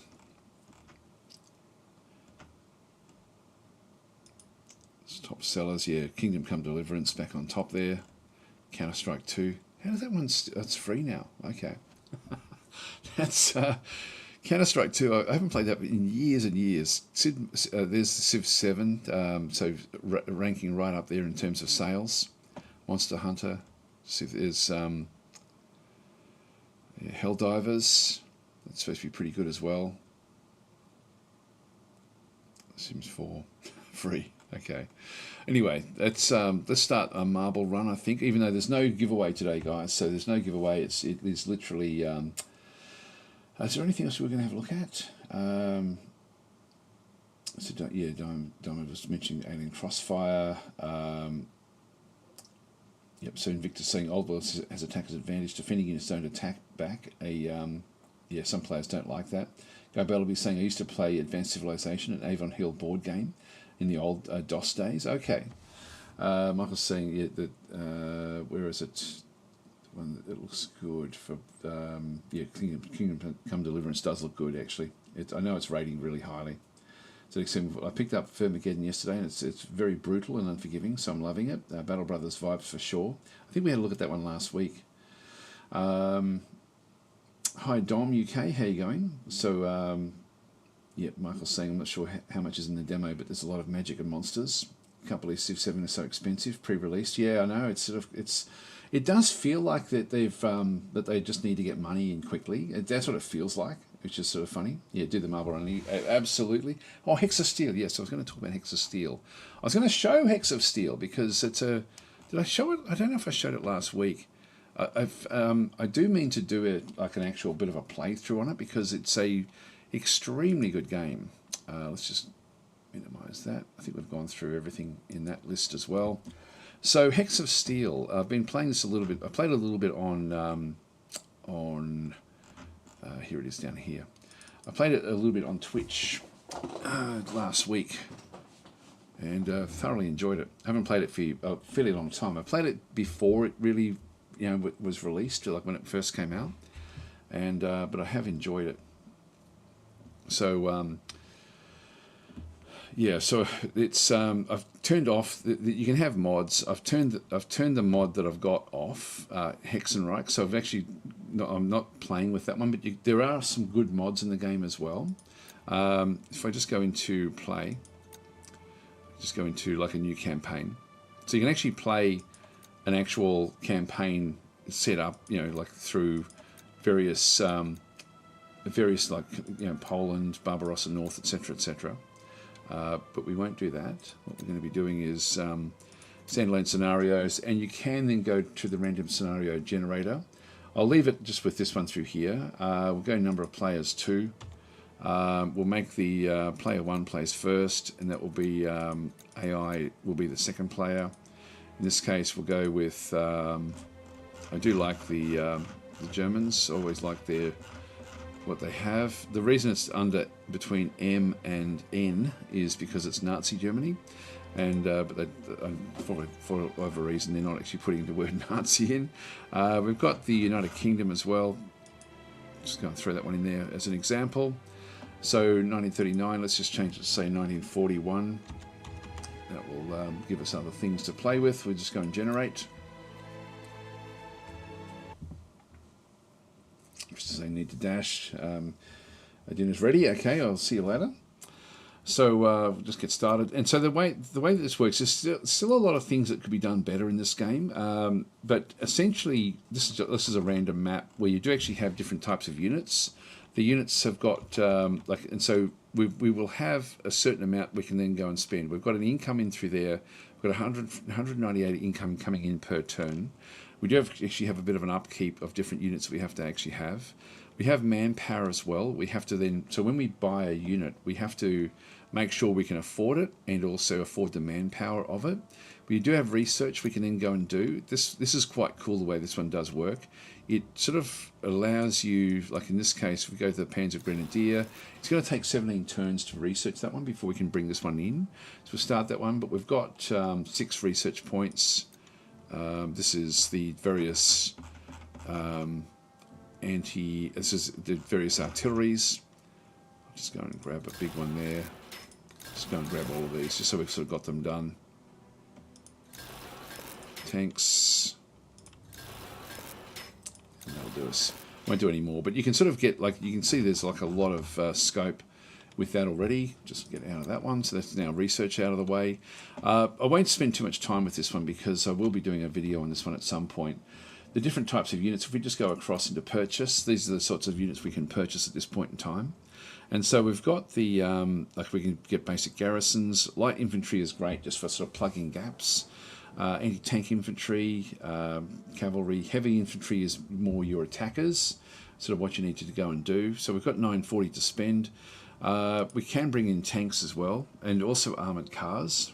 So it may be worth like bringing one of these in, for example. So we just go and click on that one to bring it in. We can get variations as well to actually make them so they become more powerful. If you just go back to infantry, if I go, for example, I can make the mountaineers, winter trained. This can be mechanized, which will then take it up to say 400. And the second time I get it, I can just get like a basic one. That's 830. I'll just go and buy all of them. These will then come in 1 turn each for that one. The mechanized group will take 2 turns to bring in, and so the game is really just about sort of bringing your forces through. It's quite simple in the sense of what it actually does do. We've got flak guns back there. That's okay. Second light infantry. There's no real objectives down there other than that one over this other side. The various locations as well actually have a bearing on what you can bring in. I'll just play it to the next phase.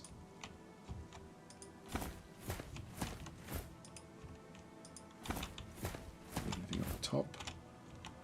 I've got an anti-tank group there. I'll just move that one across. And so depending on the size of the village, the type of location it actually is as well, like back into here we've got engineers. These are actually mechanised.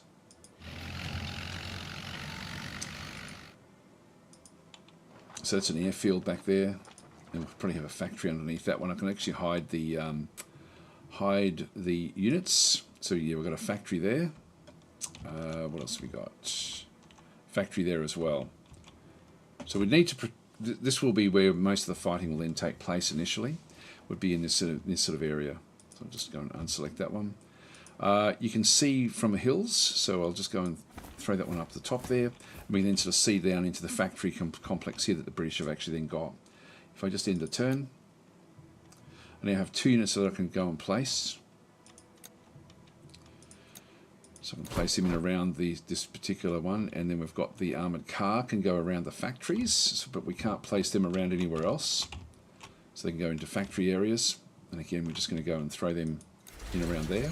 So the terrain does have a bearing. It's quite simple in the way it sort of does work. I'll just go and I've only got 110, so I'll just go and end my turn again. So what I'll do is just start to drag this up. Oh, we're not at war with them yet, so we need to go into diplomacy and declare war. But it's quite simple. Like the actual game itself is quite a simple game.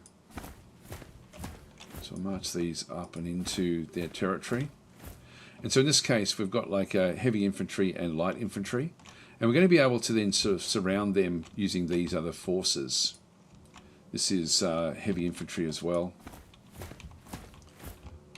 Where's the other group? Got engineers back there. There's a whole range of stuff in the game, which is very, very well done.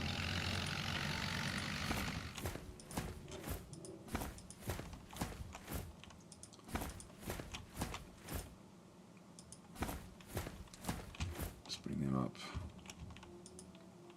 Okay, we'll end our turn again. They just spent a heap of different money. Okay. Armoured cars can see further afield, and so if we go on the attack, different things will actually then impact the attack factors. This is the soft targeting, hard targeting, and in air. So in this case, and we've got 100 points there. They've got 100 points, but we'd be wanting to try to sort of bring these across into various other areas. We do have the engineers, which can sort of blast their way through. That's 28 points each. If I bring this one down, we then can sort of see that we're going to end up, even with this one now, we've got a bit of an advantage because they're supporting each other. Let's just go and bring in the mechanised group. So they'll be able to then sort of start to bring things in. And so eventually we'd sort of have to start to sort of do the attacks, sort of push them back, take the locations, and then sort of keep on going from there. Anyway, I won't keep on playing it. But it's a really nice little war game with a very, very good random generator in through here as well. You see we take a lot of damage there with that particular attack. Let's move these up. Anyway, I won't keep on playing. That's a big city there, by the way. Quit the game. All right, let's do Marble Run. I should have actually been doing that while I was showing that one, getting that one established. The Couch Co-op Fest, there we are, that's interesting. That's something we used to love doing as a family, actually playing, what is it, the Jackbox games? They were really good fun. Let's go across and we'll get Nightbot involved and do the Marble Run. So we're not winning today, but we will still just do the, if you type the word win in the chat, you can then be in the running, so we'll get Marble Run set up. Let's go that way. So, Marble Run. There, I'll grab that one, and I need to get Sublime Text as well.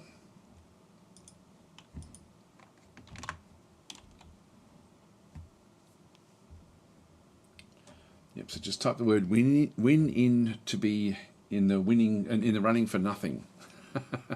So again, no prize today.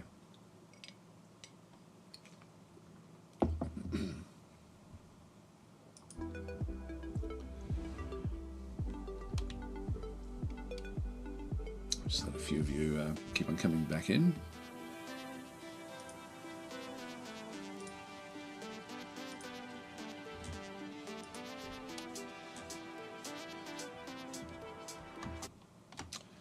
Let's go back across to giveaways.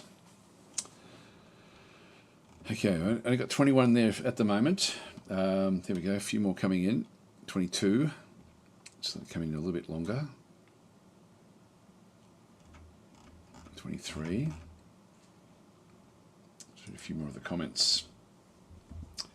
Yeah, Endless Legend 2 seems to be going into a big upgrade to EL1, new combat system, tides mechanics, and much more. The tide mechanics bothers me, to be honest, because it's sort of like, it harkens back to the old days of making games that were all about climate change, which I sort of, you get sick of, or I did anyway.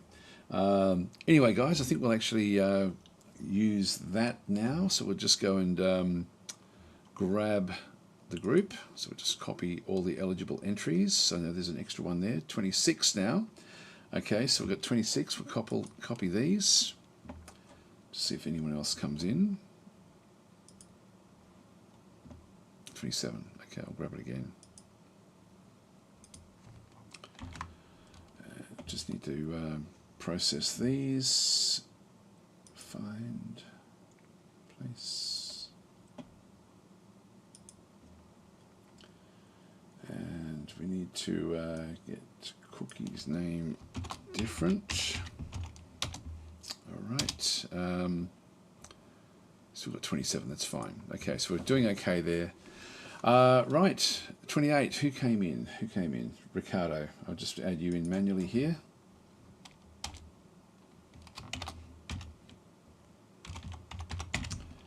So 28. Okay, we're closing it off now. That's so the names have now been closed. We'll just go back to Marble Run. Open.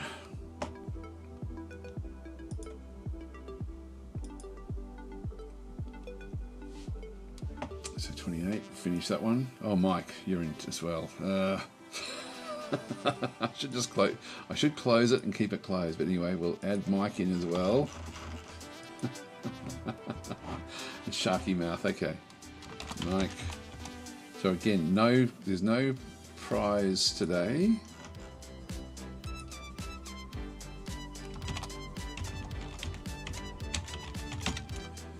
Right, that gives us 30. Just make sure there's no one else. So prize could be the first name, and the next very good idea, Dom UK. Mike G as well. Okay, so we've got Mike G and Sean. Okay, so we've got a few more. Me too. Yep. Okay. Look, I'll start again. I'll clear this. We'll start again. All right, we'll do it again. We're up to 33. Yeah, this is a lot more. So we'll copy all the eligible entries. Replace.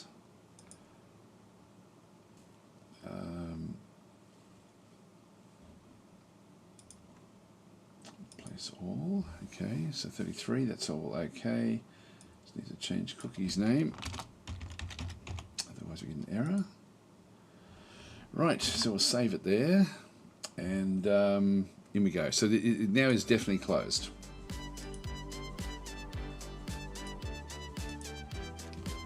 Yeah, okay, so this will be the first name in the next day's redemption. Yeah, I think we'll do it that way. So that's all right, we'll finish that one. So 33, that's how many we had, I think, wasn't it? Yep, 33. Go back to the Grand Prix. 3 maps. Yes, the prize will be to have your name as the first in when I do get through to do door kickers, I guess. So we're going to be playing with bots. We're going to have 33. And autofill. So good luck, everyone. Good luck. Yeah, prize definitely worth having, says Dom UK. There we are. Play. Here we go.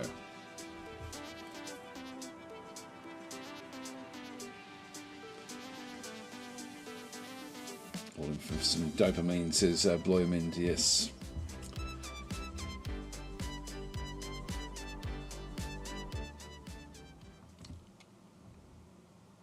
Okay, start. This looks interesting. Whoa. Not sure what's going on here. Oh, here we go. They're on this list, in this grouping through here. Let's just go and track them through. It's a nice looking marble run, isn't it? Nobody's fallen off just yet.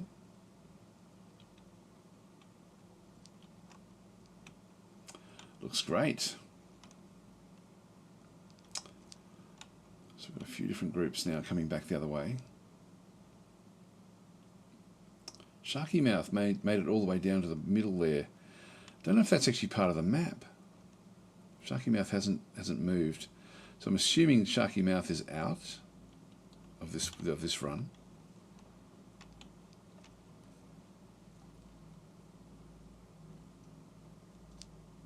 Voodoo Dog straight down in through here. The whole lot of the other ones.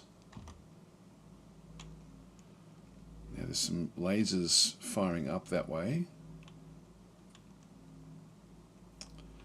Michael and Thor out in front. Straight through. Now this one could push people off. This is the most dangerous of them so far. Will anyone drop off here? Michael and Thor are straight through. Nobody's been pushed off yet. Oh, nearly. Yep, no, Mr. Suru has actually gone. I'm not sure where that one happened. I didn't see anyone bounce off. Sharky Mouth stuck. There goes Wiggly. Wiggly is down. It's gone. Here comes Mike G and ZXM as well. In the meantime, we've got others. Now, Bloyermend. I don't know where Bloyermend was. This is the leader group.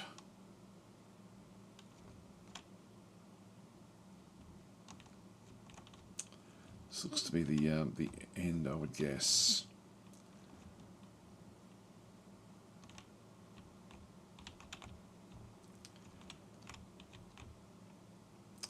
Rob, I'll just follow this one through. Seems to be leading. Now that's a don't know where that one leads us to.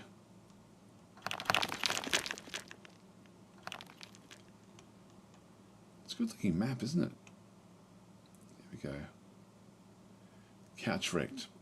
It must be the person who made the map, I guess.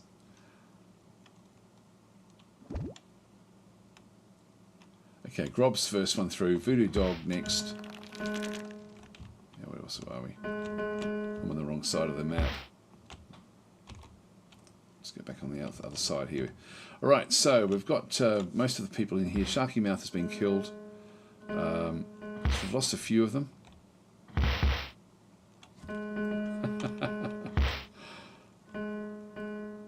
So it's like, was it a breakout? Is that the style? Hugh David, yep. So the others are now coming through. Everyone should be able to get there. Mike, even though they're killing themselves, it's not really. They've already won. They've already gotten past the point. And then Mike G will be the last one. There it is.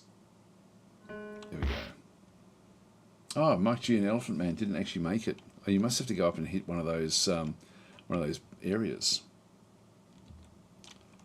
Final result, if we have a look at the Grand Prix. So we've got Grob out in front, Voodoo Dog, Rocklight, Geezer's Own, Invictus.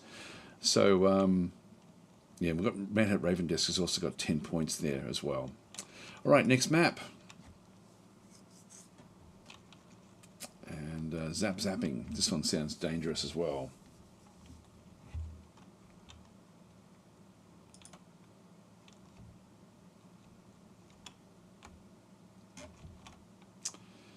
So through here, looks like we've got Manhat, Raven Desk and Dom UK out in front. So everyone's sort of bunched up together really.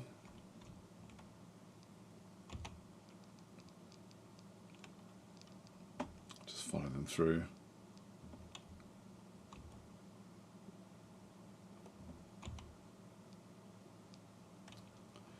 Towards the leader pack. Is anyone going to drop off? Yes, they will. There they all go. Civil War Dude, Bubo, Elephant Man, Manhat, Raven Desk have all dropped off at that point. I think everyone else is through. Introvert's a little way behind. Ricardo is doing well here. Everyone else is making it through there. So straight through. Going through this loop, Rocklight right behind, and all being patched together. So Rocklight and Ricardo are out in front. We've got Mr. Zuru, Zite Diamond and Mike G, and Dom UK in the next group, followed by Grob, Wiggly and Reed, and Blackpool. Everyone else sort of in the list there. Here they come, being sorted out. Two different ways through. Who's going to come and meet this one here? It is Ricardo still out in front.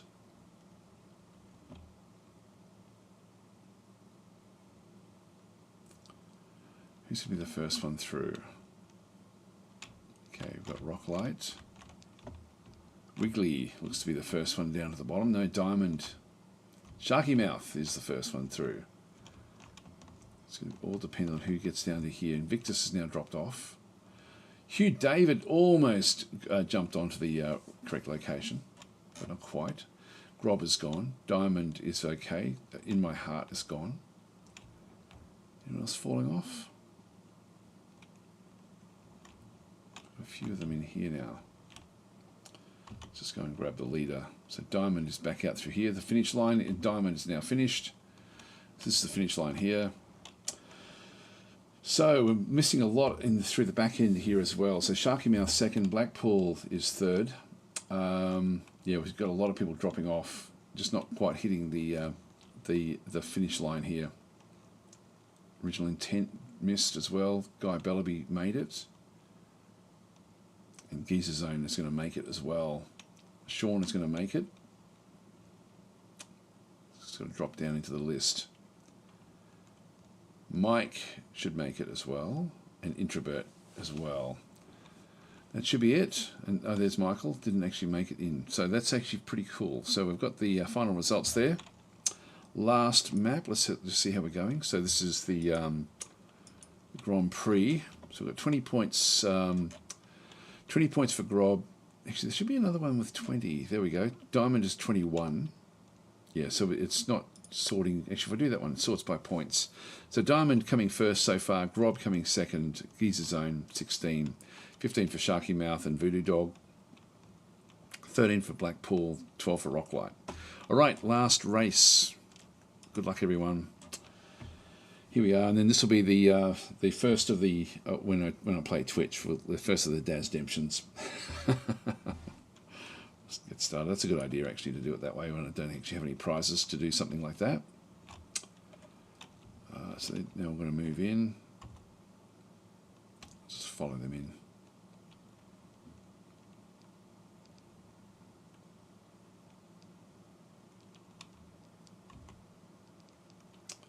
Got Mike and Michael, and a whole heap have come through the other side here. All right, there we go. So we've got our Invictus and Sharky Mouth, ZXM, Elephant Man, straight through. Invictus is now still coming in first. I'll just follow Invictus through and see what actually happens. Sharky Mouth has now hit the lead there as well. We're sort of being tumbled around inside. Okay, Sharky Mouth and Invictus both dropped off. Dom UK is now out in front. Elephant Man straight through. Ricardo dropped. Voodoo Dog dropped. Korosami dropped. Blackpool dropped. Yep, they're all going. They're all missing out. I'm sure there's to be other ones that also don't make it. Dom UK out in front, having a good run. The others haven't actually fallen off there yet. Yep, there we go, Rocklight. Dom UK a long way out in front now. Got Bloymund and ZXM coming in closely. Bloymund just made a big lot of distance on Dom UK, but then got delayed, so ZXM has now hit second place. Hugh David coming straight through, actually in a very good position now to catch Dom UK. Straight through, wow, it's really racing hard. If you get a good run here, yes, and you have. Hugh David has now taken the lead. Bloyman straight through as well with ZXM. Dom UK still being thrown around back in the other side. So we have new leaders. There we go. Hugh David straight through, ZXM straight through, and Bloyman straight through as well. There's the finish line, I'm guessing. Hugh David straight through. Okay, ZXM coming through as well. Bloyman straight through as well. Original Intent also now bypasses to get third place. This guy, where's Dom UK? Still way up there somewhere. Does Dom UK fall off? Yeah, here he comes. Wow, that was a big drop. Really let everyone else in. You're miles out in front.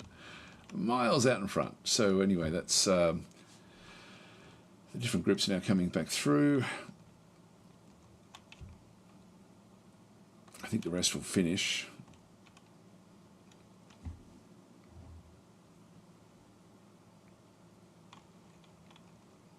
And we'll see who will be the first of the Dasdemptions. Actually, no, it's the game, I think, is catching up with everyone else.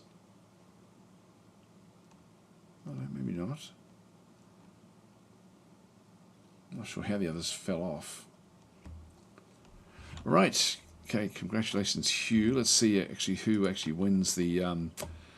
let's finish the Grand Prix and see who the winner actually is. So in third place, we have Hugh David. In second place, we've got Grob. In the first place, I would have thought it would be Dom UK, but I don't know. It's Diamond in through there. So let's have a look at the points.